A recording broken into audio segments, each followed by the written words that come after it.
আমাদের প্রিয় দর্শক ও শ্রোতা বন্ধুরা, আজকে আমরা আলোচনা করব বসিরহাট লোকসভার বিজেপি প্রার্থী রেখা পাত্রের জয়ের সম্ভাবনা কতটা।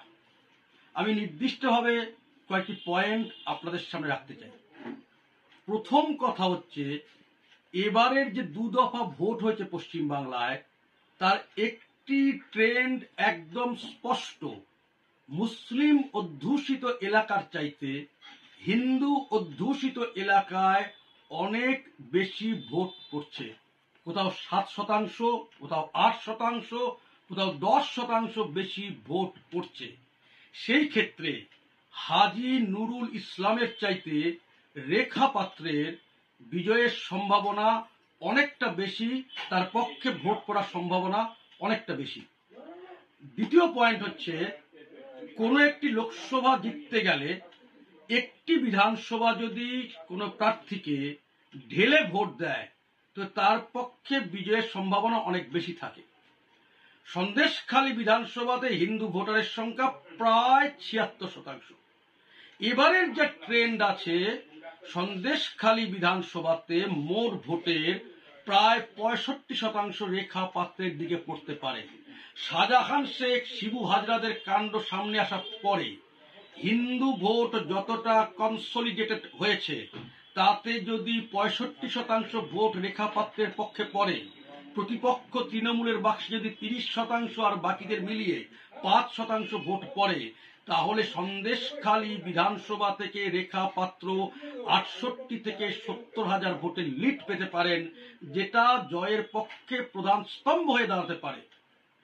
তৃতীয় পয়েন্টটি হচ্ছে, রেখা পাত্র এবং হাজী নুরুল ইসলাম এই দুজনের ছবিকে এক জায়গায় রেখে ভোটারদের কাছে প্রচার করার উদ্যোগ নিশ্চয়ই বিজেপি নেবে, বিশেষ করে মহিলা ভোটারদের কাছে। এই হচ্ছে দেগঙ্গায় অভিযুক্ত, দাঙ্গায় অভিযুক্ত হাজী নুরুল ইসলাম, আর এই হচ্ছে একেবারে পিছিয়ে পড়া সমাজ থেকে আসা রেখা পাত্র। রেখা পাত্রের এই ছবি, হাজী নুরুল ইসলামের এই ছবি, আপনারা কাকে লোকসভায় পাঠাতে চান? নিশ্চিতভাবে তৃণমূলের ঘরের অনেক মহিলার ভোটও রেখা পাত্রের বাক্সে পড়বে। 4 নম্বর পয়েন্ট হচ্ছে, আপনি যদি গত ভোটটি দেখেন, তাহলে যে 3টে কেন্দ্র আছে ওখানে হিন্দু অধ্যুষিত, সন্দেশখালী, হিঙ্গলগঞ্জ, বসিরহাট দক্ষিণ, এই 3টি কেন্দ্রে কিন্তু বাম, কংগ্রেস, আইএসএফ জোটের যে প্রার্থী, তারা খুব কম ভোট পেয়েছিল, 3%, 5% এবং 7%। যে 4টি কেন্দ্রে মুসলিম ভোটার বেশি, হারোয়া, বাদুরিয়া, মিনাখা, বসিরহাট উত্তর, সেখানে কিন্তু এই জোট, বাম, কংগ্রেস, আইএসএফ জোট অনেক বেশি ভোট পেয়েছিল। একটায় 20%, একটায় 22%, দুটোতে 21%। মানে তারা ভোট কাটছে, কিন্তু মুসলিম ভোট, হিন্দু ভোটে থাবা বসাতে পারছে না। এবার বাম কংগ্রেস জোটের প্রার্থীও আছে, আইএসএফ জোটের প্রার্থীও আছে। মুসলিম ভোট কাটাকাটি অবশ্যম্ভাবী হবে, তার ফল রেখা পাত্র অবশ্যই পাবেন, কিন্তু এক কাট্টা হিন্দু ভোট কাটার মতো কোনো ফোর্স কিন্তু নেই, ফলে রেখা পাত্র অ্যাডভান্টেজ থাকবেন। পঞ্চম এবং শেষ পয়েন্ট হচ্ছে গিয়ে, আইএসএফকে যদি নিজের অস্তিত্ব বাঁচিয়ে রাখতে হয়, এবার বাম কংগ্রেস জোটের প্রার্থী আছে, আইএসএফ এর আলাদা প্রার্থী আছে। বসিরহাট কেন্দ্রে তাদের প্রার্থী পেশায় ইঞ্জিনিয়ার আখতার আলী বিশ্বাস।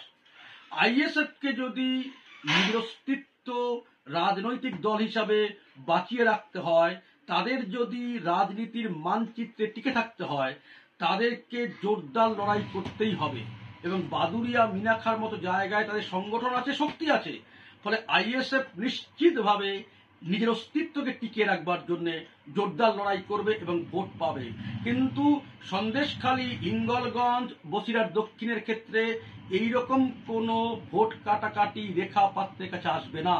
ফলে এই 3টে কেন্দ্রে যদি রেখা পাত্র 1.5 লাখ ভোটে লিড করতে পারেন, আর অপর 4টি মুসলিম অধ্যুষিত কেন্দ্রে যদি হাজী নুরুল ইসলাম গড়ে 35 করে মোট 1,40,000 ভোট পায়, তাহলে রেখা পাত্রের লিড 150, ওদের লিড 140, 7টি বিধানসভা মিলিয়ে রেখা পাত্র বিজয়ী হতে পারবেন।